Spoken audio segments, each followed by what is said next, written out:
Hi, and welcome to the Raw Heart and Soul podcast. Today I have with me a very good friend of mine, Jo Rushton. Hi, Jo. Hi, beautiful. Jo, can you tell us a little bit about yourself and what you do and some of your history? Because I know you from being a member of the Chek faculty, because that's where we met on HLC3, I think, for the first time, didn't we? We did Yeah. HLC together, yeah. So tell us a little bit about yourself.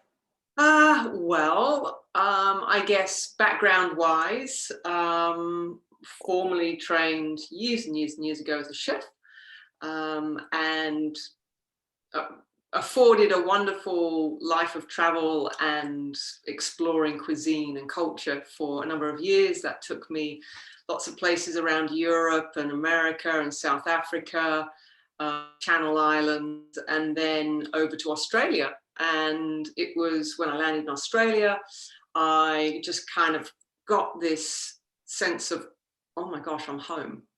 It was just this, I said to my partner at the time, if we end up having an opportunity to stay, let's pursue it. And we both actually felt the same way about the land and the energy. And so that's basically what happened within about a few weeks before we were due to move on to New Zealand, because we only had a year's working permit. And it was literally, I think, in our last 3 months, and we got offered a sponsorship.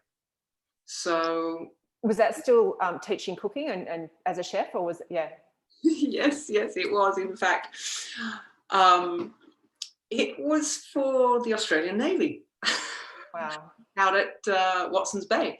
So they had tendered out all of their catering to private tender, quite some years ago. All the defence forces had done so. And I happened to, random as the universe does, just lands you at the right time, was looking through the paper and saw an ad needed for just a chef de partie at Watson's Bay, working for the Defence Force. And I saw Serco Sodexo, which was the catering provider. And I was just like, oh my gosh, I worked for them back in London.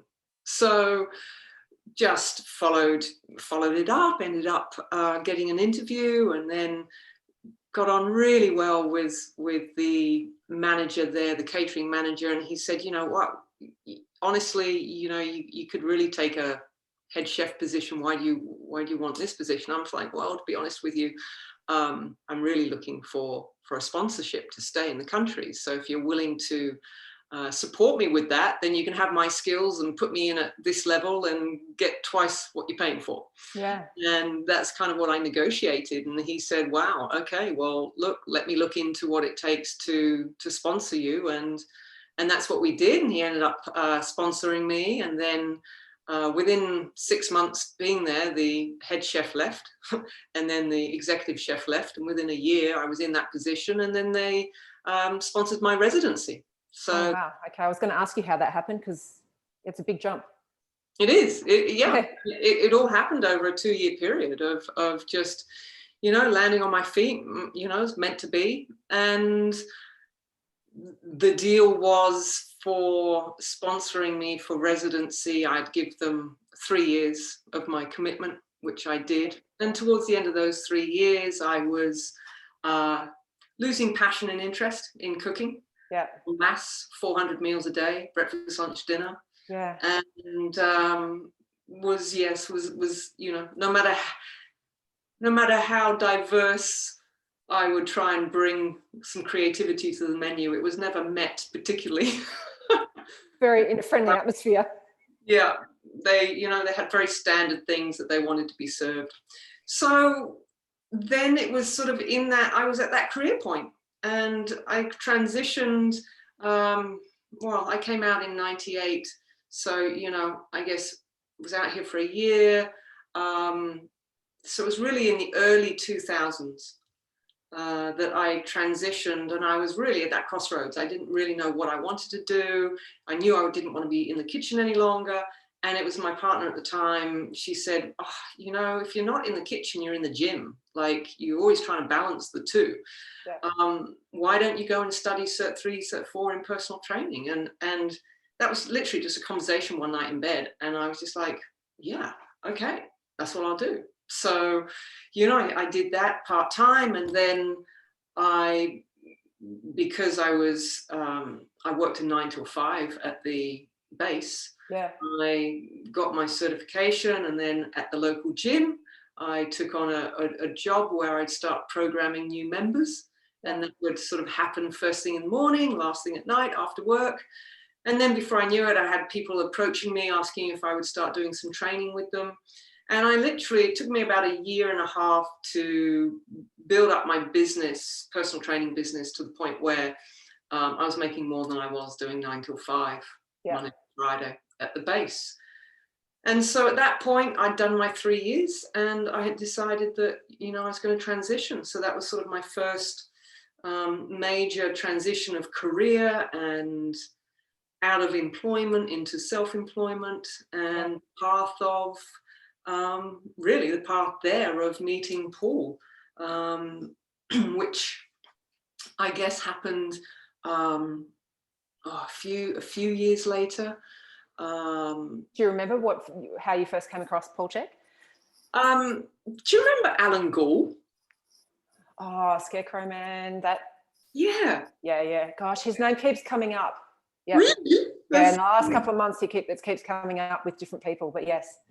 So I was, you know, good friends with Alan Gould back then, and used to see each other at the gym. And he said, have you ever heard of Paul Chek? And I said, no. And he said, oh, I think you'd really love his stuff.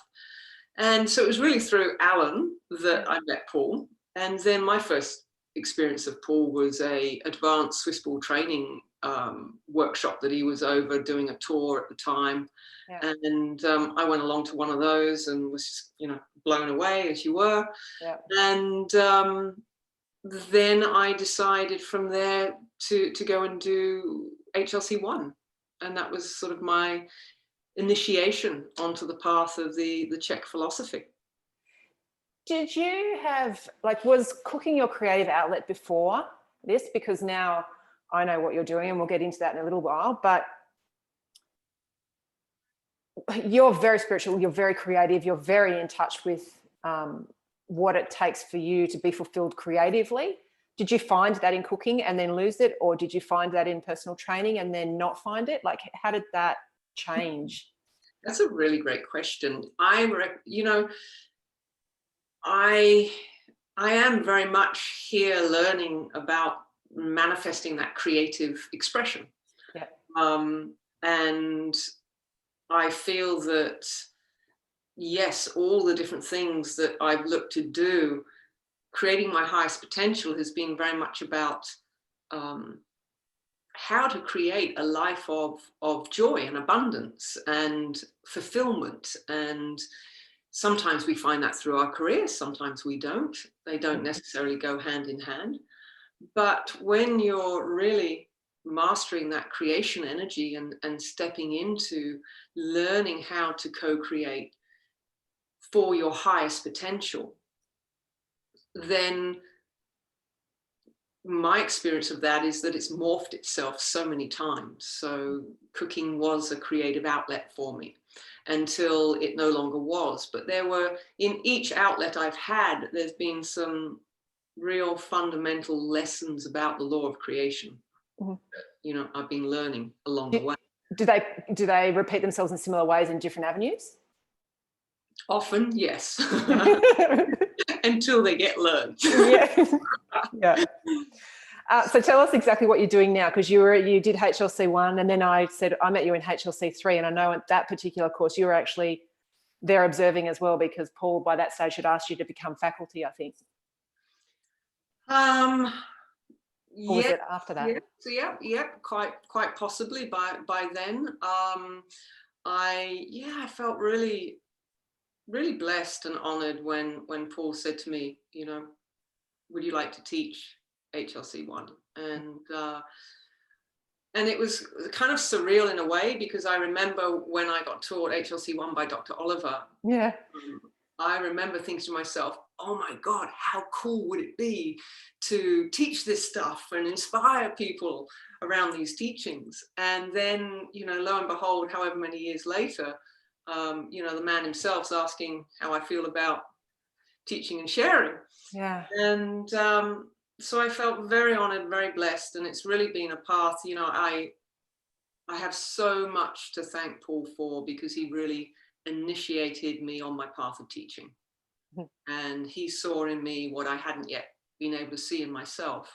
Yeah. And he really got behind me and supported me to step into that teacher archetype and learn how to be that teacher from my own personal experience. I always remember him saying, you know, Joe, it's not so much the information, the science that I want you to teach, because, you know, at the end of the day, they can get that in a textbook. Yeah. I just want you live this, you live the Chek philosophy. Teach people how you live it. Yep. Just go and do that and you'll be fine. And I'm like, right, okay, just like that. Just like that. All of your download, you're not going to give me anything other than just that. Yeah. So, you know, it was a big initiation onto the path of finding my own way of teaching, staying within the context of the curriculum, but learning how to make that information, you know, mine in respects to how I've embodied it, how I make it part of my daily life. And, you know, of course, nutrition is a large part of what we teach in HLC1. So that gave me a creative outlet to share my skills as a chef, my knowledge of food. And, you know, a huge learning for me was, you know, when I was a chef, it wasn't about the nutrition of food and its medicinal properties for the body and how it heals. It was all about what looks good and tastes good. So, you know, there was a big milestone of integrating those skills and knowledge of food, and then bringing in the understanding of food for the body at a very, you know, a very different level. And that's been an amazing journey for me. That actually what rekindled my creative love of working with food. And that's the creativity behind Bhavana and our organic cooking farm and school up in Byron is, you know, once a month I get to come out of the clinic and get in the kitchen and go into the organic farm and get your hands in the dirt. Yeah, and create and be in that real creative space where, again, I'm teaching people how to work with food, but in a way that's fun, inspiring, creative, and nurturing and nourishing, and, you know, where food's of benefit rather than the problem. Yeah. You're teaching in another school as well with the Path of Light, or is that your own program? No, that's another school that I'm teaching. So that's the Master's Way, is a 3-year spiritual self-mastery course, and that's a body of work that's been channeled by a lady called Ishtar. Her full name is Inisa Mabu Ishtar. Quite a mouthful. Yep. She goes by the name of Ishtar. And she's a beautiful embodied channel that's been, it's probably activated about 20 plus years ago. She's in her mid to late 60s, and she has been training with the masters for the last 20 years. Which masters, for people who don't understand exactly what that is, can you explain a little bit more about that spiritual side of calling masters down? So the Ishtar works with a group of enlightened masters known as the Council of 33. So she channels 33 ascended masters. Ascended meaning that they have all walked the earth. Yep. They have come into their mastery, and they have created unity in their consciousness to the point of no longer needing to come back and have the earthly experience. Right. So they now reside in their light body. Yep. In the enlightened realms, in various dimensions. They work as a council of light. Mm-hmm. And her gift is the ability to open her own channel, Mm-hmm. her own pillar, and receive the frequency of these ascended masters, and receive the teachings that they offer us to help us on our path here, to really learn how to ground our light and ground our mastery as a soul, and come into being the master creators that we are. And yeah, it's beautiful work. The first year is Path of Light, learning all about the masculine heart of God, or the masculine consciousness, which, you know, to keep it digestible and grounded is all about our ability to make a choice. It's all about our will. Right. It's the use of our will, what we choose to do, the choices we make, the actions we take, what gets created from those choices and actions. Mm-hmm. Is the learning process of us yielding our will, what we, you know, place our power into. Yeah, the consequences of that. And the consequences of that, and becoming aware of, becoming conscious of what will are we listening to? Mm. Is it the will of our ego? And are we creating through the lower mind and needs and fear and desires and wants, etc.? Mm-hmm. Or are we lifting, expanding our consciousness and reconnecting to our higher mind, which gives us the ability to align to our soul's purpose and follow our soul's guidance? And the moment that happens, magic happens in your life. You know, you lift out of the limitations created by the ego, and you start to feel a sense of grace and ease and support when you step into that alignment. I totally understand that. But for someone coming from the perspective of being based in a very, I guess you would call it earth-bound thinking, science-minded, or even religion, how do you explain that without scientific evidence? Well, it comes back to the experience that you're having of yourself. You know, when we talk about what it's like to be here in the third dimension, the energy is very dense. Dense as in thick, as in you can feel it? Dense as thick, to the point where it's so dense, it's taken on form. Right. Right? And we are now in a physical body.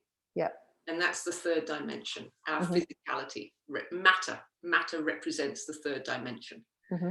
So anything that's taken on form, any light that's actually taken on form. And shape. And the frequency of that light really has to slow down to do that. So, you know, as we move through life experiencing physicality and the physical reality we're choosing to create, we might use words such as, you know, feeling stuck, or it's a struggle, or it feels limiting. Mm-hmm. And these are all experiences that the spirit and soul are having when we only associate ourselves as being nothing more than physicality. Yeah, we can see and touch. Yeah. So, you know, we have to, it's very hard if you're locked in the lower mind of thinking and believing that all you are is what you can see, weigh, measure, hear, taste, touch. Quantify, qualify. Yeah. Right? Quantify, qualify, and prove. If you're stuck in that limited thinking, then you are going to be challenged to expand your consciousness. And when you expand your consciousness, you raise your vibration. Mm-hmm. You raise your frequency out of that third dimension that governs physicality, and you start coming into a higher vibrational experience where your mind starts to open, and you start to question things, and you start to go, really, is this all we are? Really? And the moment that happens, then that's the part of your soul that starts to activate and bring awareness to you actually being a spiritual being here, having a physical experience, rather than the density of the belief that we're physical with the potential of a spiritual experience. Yeah, it's the other way around, isn't it? It is. And, you know, it does require people to open their minds and go beyond the doubts, and it requires people to believe it to see it, rather than needing to see it to believe it. Yeah. So the moment we're in, you know, skepticism or doubt or distrust of what we can't see and weigh and measure, then we actually close the portal of consciousness within our heart chakra. And we close that out of fear of what we don't know, fear of what we don't understand, fear of what we can't see. Fear of letting go of the beliefs that we've had about our systems up until this point. And when that happens, the heart closes, we get stuck back in the lower mind, and we get pulled back into the belief that this is all we are. Yeah. And that becomes the resonance that we hold. Yeah. And the universe has this beautiful law of resonance, and it will bring to you people, experiences, events, places, things that resonate at your resonance. Yeah. For the purpose of you becoming aware.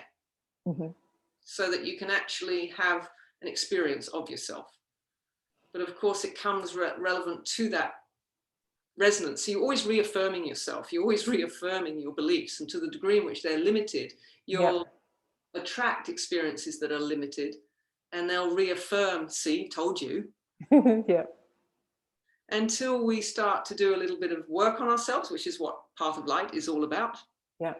You start to have experiences, and also you are supported and worked with the ascended masters that offer their frequency. Of course, we have to choose to open to receive it.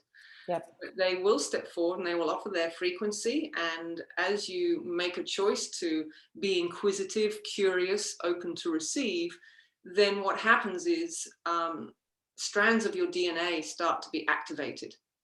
And you start to open to new consciousness. And with all new consciousness, new questions, new awarenesses come.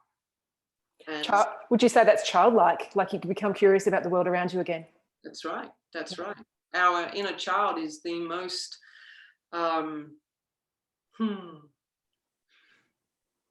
has the most wisdom, accounts for the greatest part of our psyche. Yeah. Our inner child. Greatest accounts for the greatest part of our aspects, and is most connected to past, present, and future, and can teach us oh so very much. But of course, unfortunately, there is the inner child wounding and the wounding and the separation that occurs with the inner child when there has been either abuse, physical, mental abuse, or neglect, or abandonment, or rejection of the child's experience in childhood. And that doesn't have to be in this lifetime. Yeah, it can be previous lifetimes, can't it? It can.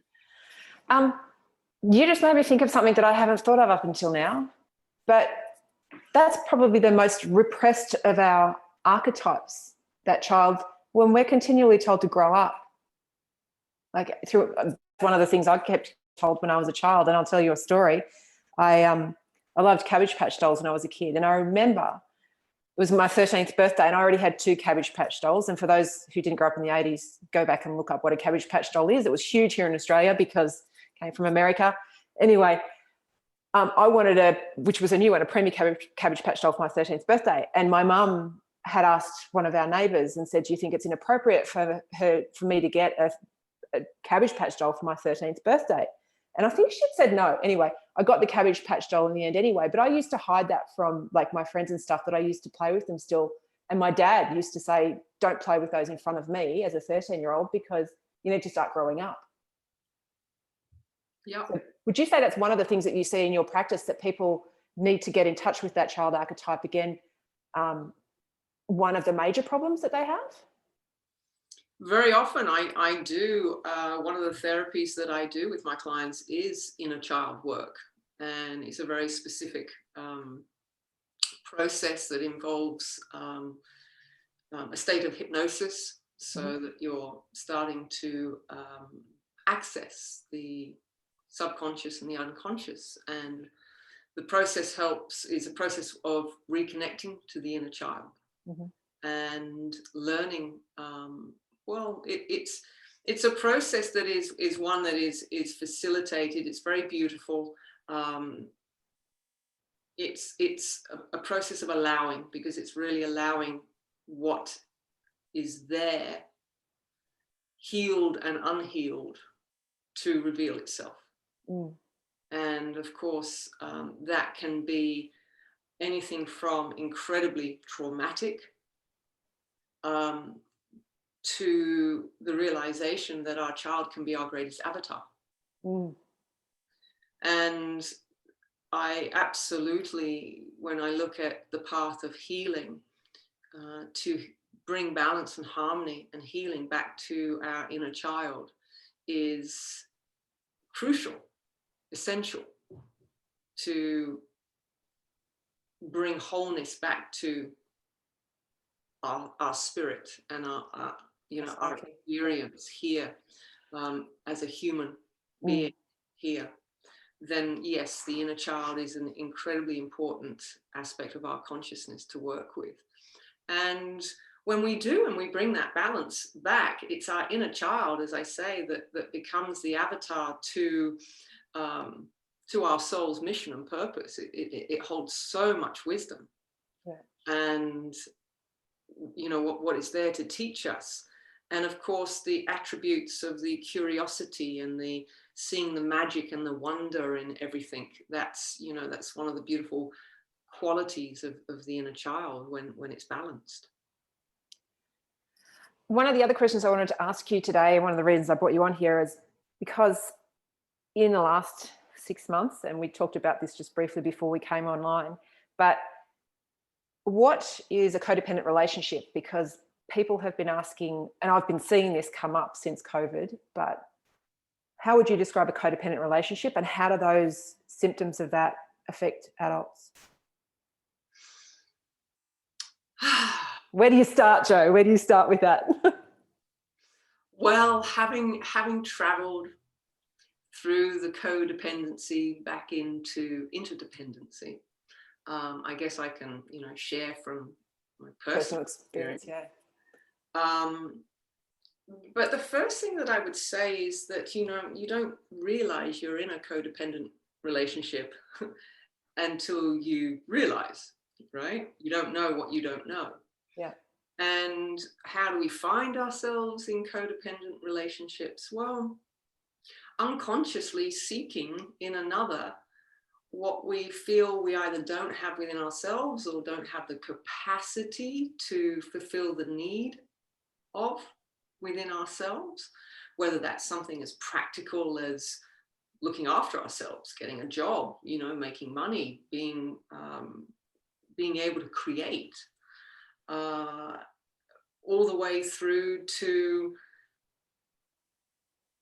looking for somebody else for love or acknowledgement or acceptance or someone to complete you, like the line from the movie. Yeah, that's what we do. I mean, Osho says it, I think, most beautifully, and I haven't found another quote better than Osho's to depict really the journey of codependence into interdependence, and that is we have to fall in love, which means that we have to become a fool. Which is to lose our consciousness, our awareness.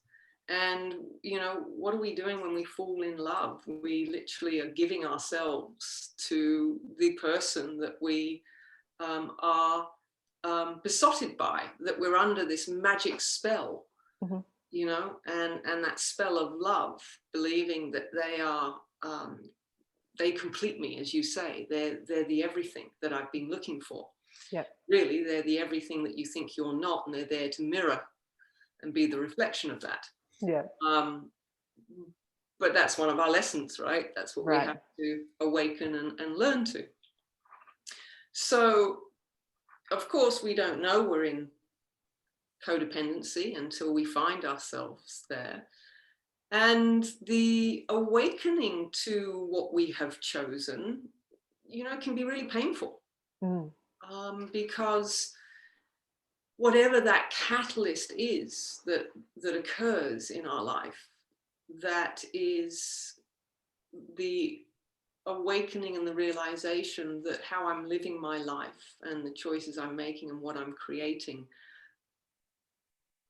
isn't making me happy any longer. Mm. Yeah. And that I'm responsible for it. I'm responsible for what I've created. And that was my awakening, was this realization. I had 12 beautiful years with my first girlfriend, Mm-hmm. and we're still wonderful friends now. And I came out of that relationship, of course, having learned so much about myself and so committed to myself that I wouldn't go back into any of those destructive patterns, or I would move into the next relationship more aware and more awake. And on some levels I was. But then on other levels you weren't? But then on other levels I wasn't. And I feel, looking back and just using my own example, my warrior wounds of feeling so responsible for other people's well-being and feeling responsible to provide, protect, and the wounds of, that my warrior archetype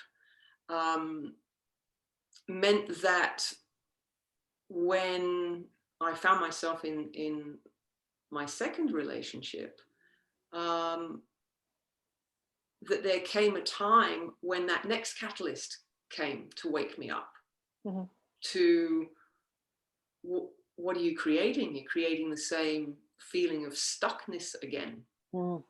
You're creating the same feeling of limitation again. And it was at a time in my life where everything was such a struggle. You mentioned before, do you seem to get those same lessons, but they just come in different packages? Yeah. And here I was again, having this same lesson around what felt like the struggle to create my highest potential. Being held back.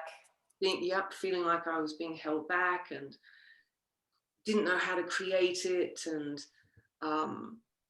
so that was the catalyst in this relationship that brought me to really look at, oh my God, I've done it again. I've unconsciously put myself in a situation where my need to be this responsible person for myself and everyone else, has pushed me into the corner. It's pushed my back up against the wall into a corner, and that's what I'd created for myself. How far down did you go? How dark did you get, Joe? Oh, we hit the bottom of the barrel, to the point where I felt like I had expressed my challenges and expressed my needs, but at the time there was not the clear communication. Mm-hmm. That meant that the other person heard me. Mm-hmm. And so there was always a miscommunication. So to the point where, I had to step away. I made that decision to disconnect. Disconnect, to step away. I needed space. Mm-hmm. But I look back, and we both, Susie and I both say that, as hard as it was what we both needed. Yeah. And just to clarify, you and Susie, that's the same relationship, and you're still together now? Oh, and we are, because of working through that catalyst, because that catalyst, I want to say to anyone out there who's in a codependent relationship, who's seeking dependency, which is what I was seeking, but I didn't have words for it. Yeah. I didn't even have the awareness through that period. I'd got so far down the barrel of fight and flight and just trying to take care of safety and security. Paying the bills. Right? Yeah. That I couldn't access a higher wisdom. I couldn't access my higher mind. Yeah. Yeah. I was completely overwhelmed by the ego's needs, wants, shoulds, shouldn't, etc. Yeah. The things that it wasn't, or what situation wasn't. Yeah. Yeah. And didn't know how to communicate that. So, what I want to say to anyone out there who's in that situation, what was absolutely evident to me was it was nothing about not being in love anymore. I was just going to say the same thing. Yeah. Right. It wasn't about me not wanting to be with Susie. It wasn't about, feeling like what we had wasn't enough. The commitment I had made to myself from my previous relationship, I had made a promise to myself that I would never put what I feel I'm here, my mission, what I feel I'm here to share. Your sole purpose. I'll never put that second again. And so careful what you wish for. And place as a vow and a contract out there. Because the universe will tell you when you're not sticking to that vow or that soul contract that you've made with yourself. So there I was, feeling exactly that, feeling that, I wasn't doing what I felt I'd come here to do. And so it was that I felt I was needing to break free of the limitation that left me feeling that I wasn't able to pursue that. So it wasn't separation from the relationship, it was separation from those feelings around that. But that required physical separation. Yeah. I had to physically separate from the relationship for me to get clear of what the hell was going on, what was it that I needed. And of course, at that point, in the midst of that, that's like a tsunami coming through. Yeah. If we see that separation on a very low vibration level as complete, that's it, that's the end. Like humans will see that as it's done, like we're separated, we're done. Yeah. And, I think instantly that's where Susie's mind went to. So naturally she went into fight and flight. And you've just got two egos that butting heads, right? Two very strong wills that are butting heads, trying to get heard, trying to be understood. And what I will say to that is that space that I took, I'm forever grateful. I'm forever grateful for how it unfolded. And it was a classic example of the 6 stages of transformation, right? Where there had been something brewing for a long time, right? Yep. And you could just feel, tension was building. And then all of a sudden I snapped. And overflowed. Right. And the tsunami came in and the destruction happened. And then you're just in that chaos and that whirlwind. Yeah. So we call those chaos cycles in the Chek program. Yeah. That's it. And we were just, in one of those. And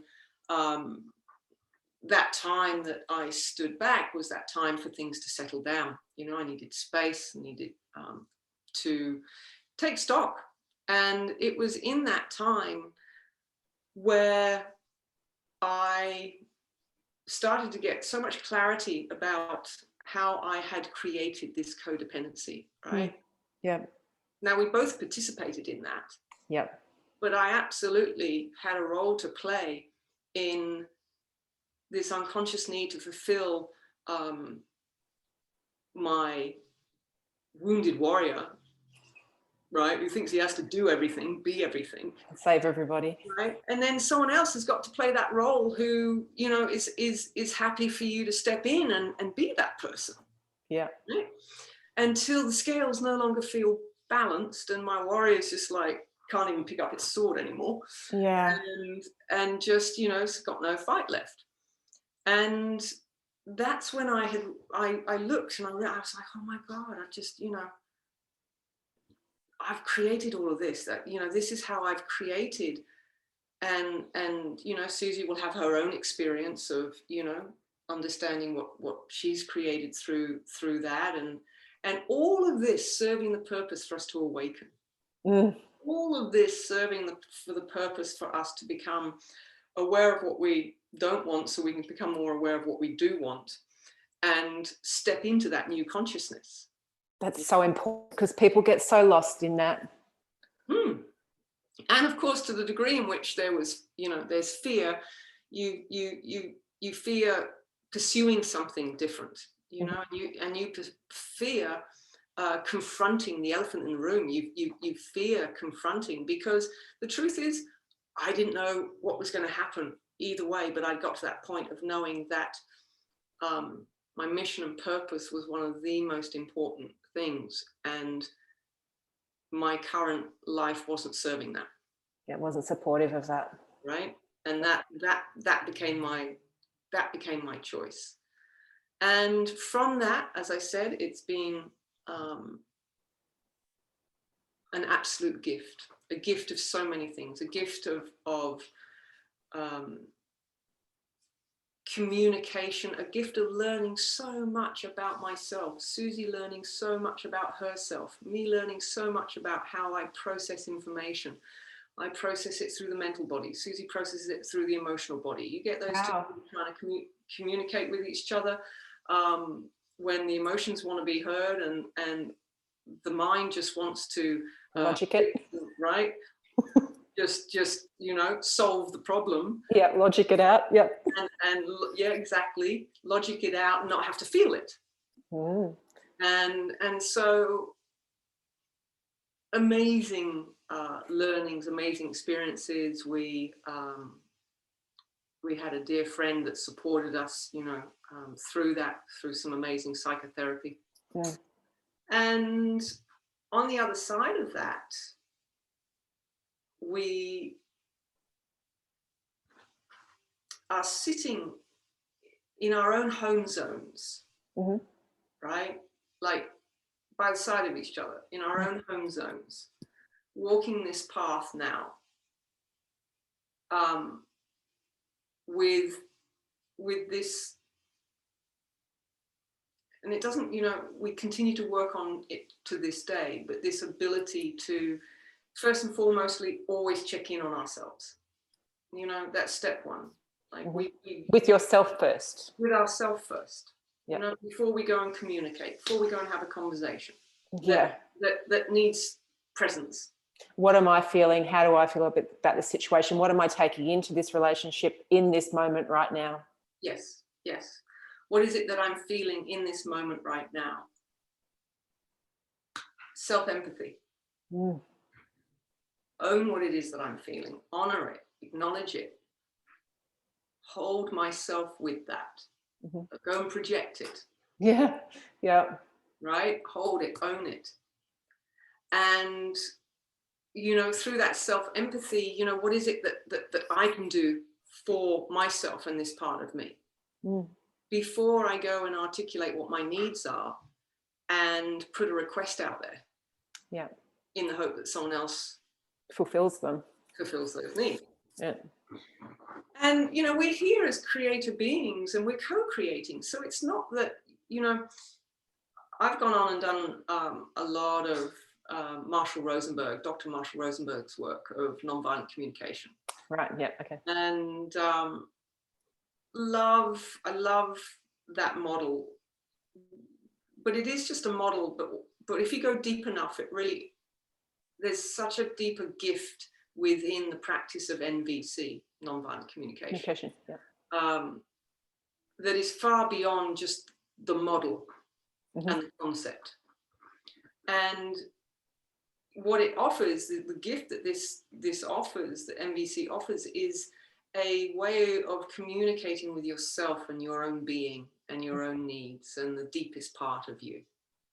the deepest part of you, and being able to learn how to have that conversation with yourself and get really clear about what it is that you're feeling. And authentic. Yep. And just in that, you know, navigating how we feel, often we name foes rather than feelings. Mm-hmm. And that path to interdependency is really about learning what it is that you're really feeling in the moment.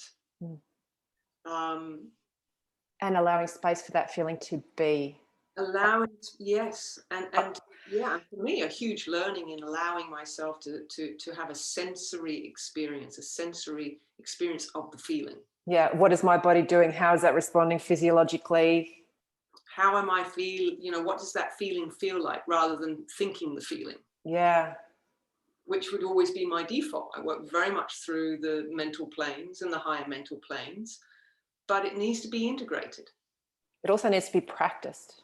Yeah. Like, it's not something you just learn and you can go, okay, I'm doing that now. You need to practice that yourself. Yeah. Yeah. And, you know, I've learned an enormous amount about so much suppressed energy in my body as that experience continues to unravel. And you know, the power in coming out of a codependent relationship into an interdependent relationship. When you're in interdependency, you're always strategizing. Mm-hmm. You're always strategizing as to how to get your needs met. Half the time you don't realize that you're seeking for a need to be met, because you're not even aware enough to articulate what it is you're feeling, to know what it is that you're needing, to ask and request, right? So in codependency, it's very, you know, we're unconsciously coercing and manipulating and bribing and projecting and blaming and judging and compromising ourselves. Yeah, compromising and sacrificing, and more often than not unaware that we're doing it unconsciously. They're just learned patterns of survival. Yeah, I was going to ask you that. Where is our first codependent relationship learned? With our parent, mother or father. Where does interdependency in relationship from our mother or father come into the play? At what age or around what stage of life? Well, that, you know, if it ever does happen, if that was to happen healthily, naturally, as a organic state of evolution that you might see through something like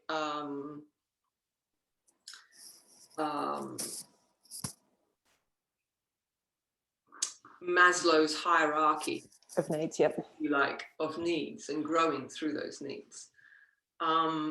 You will start to see that through the latter stages of adolescence. But I also take into consideration that, you know, the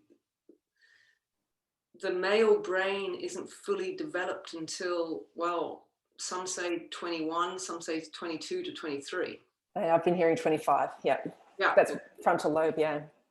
So frontal lobe until 25. Now, if that's the case, are you fully dependent enough by then to make? You know what's going through my head, Joe?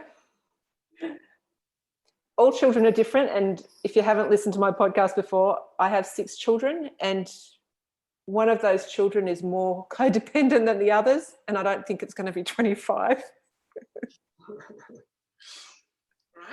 Right. My question is, should we even be looking or expecting it before then? Yeah, probably not. Not if the brain hasn't evolved and developed to a stage where it can be interdependent. Jeepers, does that mean children shouldn't be getting into relationships before that age then? Like, How far do you go down the rabbit hole? Well, understanding that, every opportunity is one of learning, isn't it?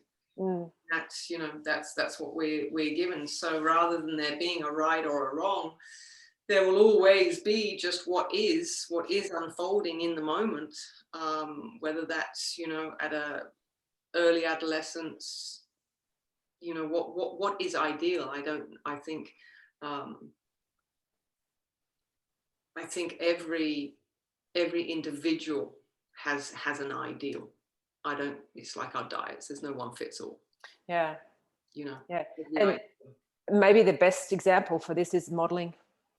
Yeah, well, and that's why I'm a huge advocate of parents. I do a lot of couple counseling, and a huge advocate of parents that find themselves navigating, trying to stay together, because first and foremostly it's for the children. I don't know about you, but I don't agree with that at all. It can be a very, very dangerous choice to make. I think children are much smarter than we give them credit for energetically, and they know when that's happening.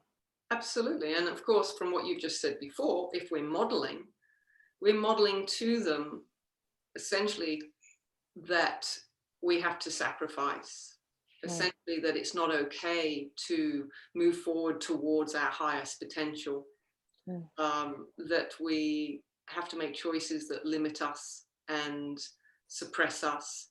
And this is all information that's, fed energetically across these waves.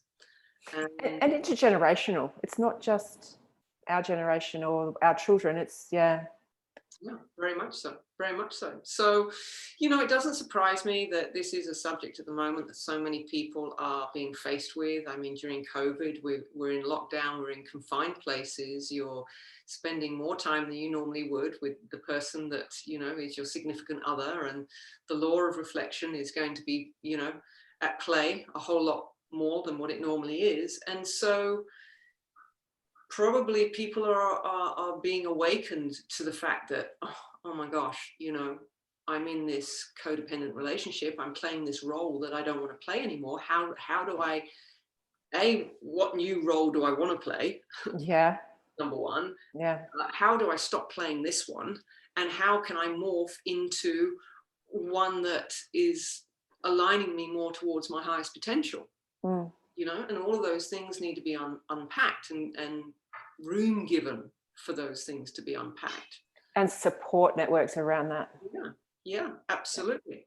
But to, going back to, as I said, with Osho, he says we have to fall in love before we rise in love. And there's so much in that one sentence, right? We have to fall in love. In other words, we have to give of ourselves. We have to, absolutely hand ourselves over. We have to be the fool that does that. Hence, we have to, fall in love as well.